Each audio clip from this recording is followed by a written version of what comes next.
This is everything that comes in the kit. It's a shank.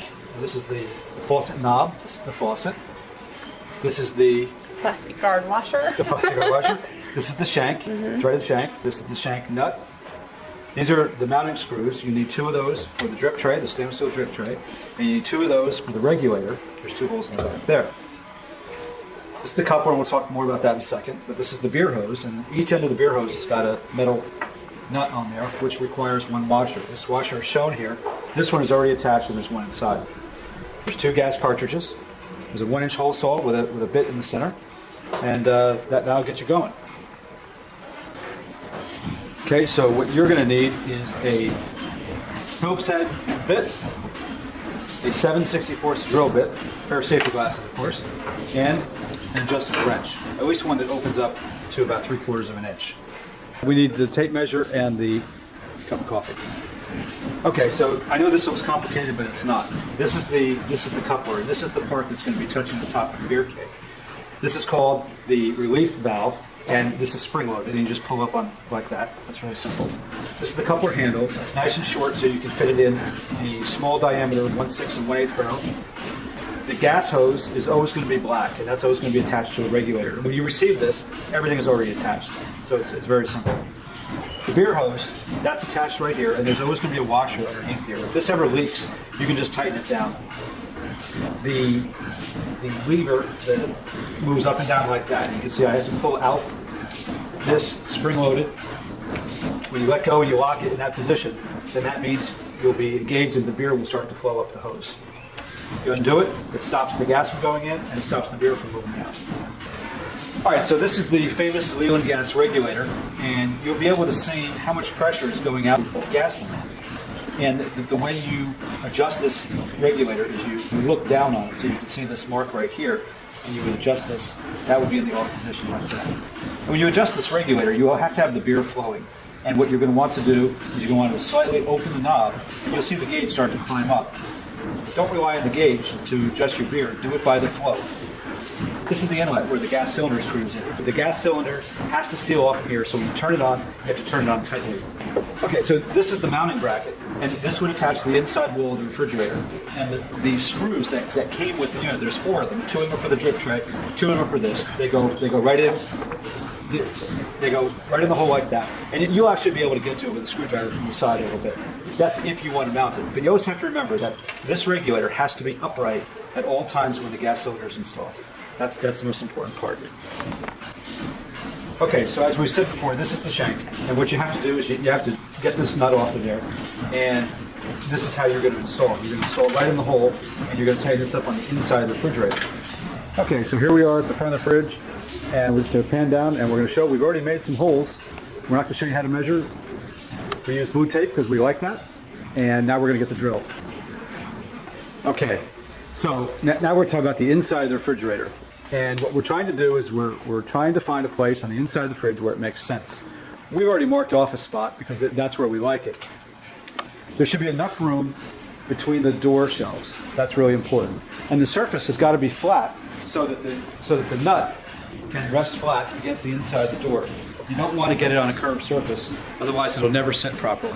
Okay, so you can see here we're lining up using the top of the faucet handle as a guideline. The freezer door will still clear even when it's mounted. Now, we've left ourselves about a 1/2 inch of space.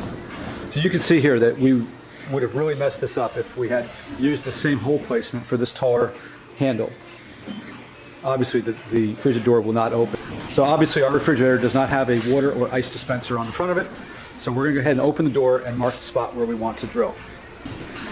So if your door does have that ice maker, you've got to make sure that you disconnect the refrigerator before you try doing this. It's really important. We don't want you to get electrocuted. So now we're marking the spot on the inside of the door. We place an X on the blue tape, and we're ready to drill. So here's what we do. We just drill the hole right through, and we go all the way through the door. It's really simple. So you notice we left the tape on there, and that's so you don't scratch the outside surface of the fridge. Now we're going to drill through. And these drills are really good. They'll go all the way through. You take your time. There's no need to rush. Can't take the tape off. Okay, then take the tape off, and you'll see you got a nice clean hole. Perfect. And the same thing on the inside. You want to remove all the tape. The faucet shank must be installed from the front of the door. Insert the threaded shank into the door, like so. Then rescrew the nut back onto the shank, tight up against the inside of the door. You may want to tighten this nut with a wrench, but remember, if you over tighten it, you may cause the inside plastic of the door to crack, or you may cause the outside of the door, that metal cover, to get distorted. And there we go. Now we're going to tap the keg, and this is really simple. So the first thing we're going to do is we're going to take the cap off of the top of the keg. Okay, that's done. And now we're going to attach the regulator to the outside of the keg. It just hangs on there. You also have the option of screwing out the inside of the refrigerator wall, but for now this is the easiest way of doing it. Alice and Michelle. Okay. Okay, so this is the beer line, and so what we're going to have to do is we have to put the washer in here, and we're going to hook this onto the back of the shank. And it's just, I'm holding the faucet on one side, and all you do is you just screw this on like this until it's firm.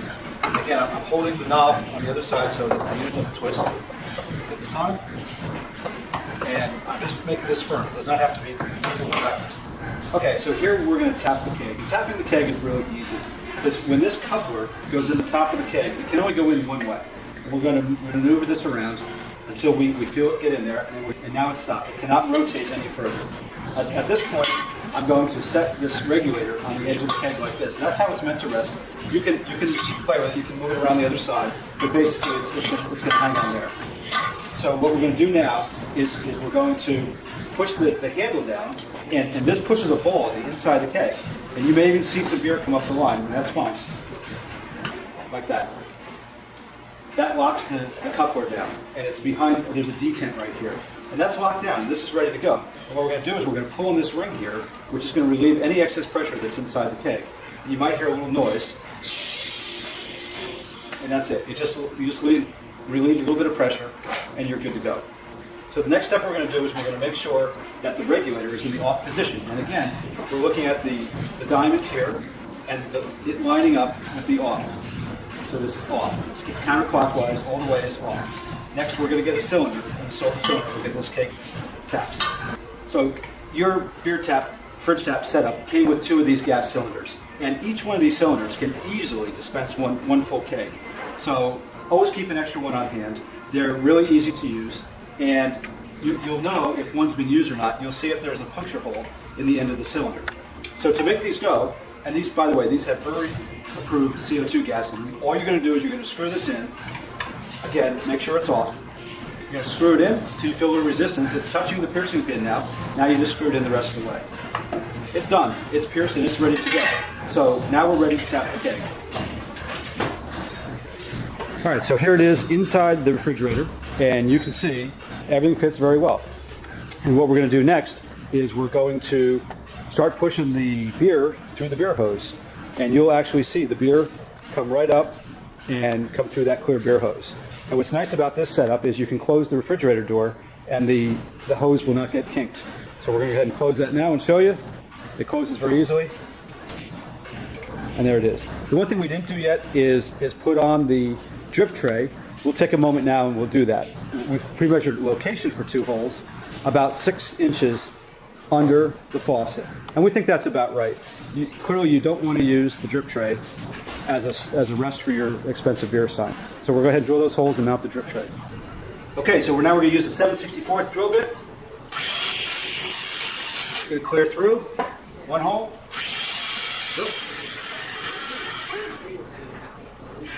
Second hole. Oh, that was good. Okay. Oh, we did good. We didn't mess up the front of the fridge. Okay, next we're going to take these screws that are provided. These are nice stainless steel screws. Get these going and put them right in. Remember, this is just thin sheet metal. You don't want to be over tightening this.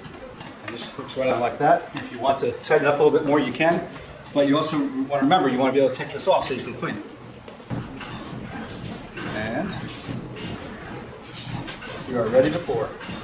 And there's our first beer.